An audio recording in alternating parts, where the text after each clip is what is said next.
I am a big fan of salads. I mean, they're great ways to get in vegetables, and they're extremely filling, and there's lots to chew there.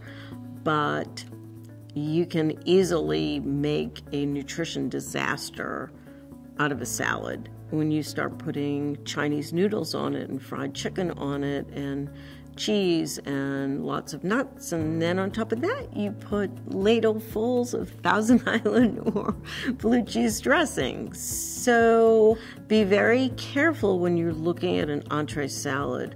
First of all, the size of them can be enormous. So if you can take half home, split a salad, that's going to be a good way to go. Look at the items that are added to. Feel free to say, can you hold that blue cheese, or can you just use a little sprinkle of cheese, or can you substitute grilled chicken for fried chicken? I mean, don't be hesitant to make these special requests. I mean, if they have these ingredients on the menu somewhere else, then it's pretty easy to make that change for you.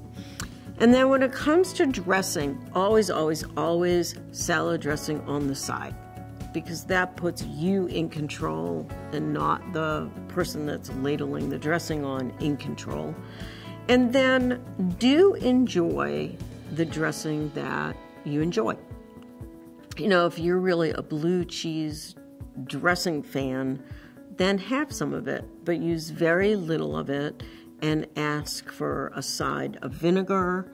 And, I'm a big balsamic vinegar fan. Most restaurants today have that. They can bring you out a side of that.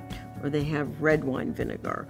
You can always get, if you like lemon on your salad, you can get lemon wedges and dilute. So use the dressing that you do like, use very little of it, but dilute that down with something that has 0 calories in it.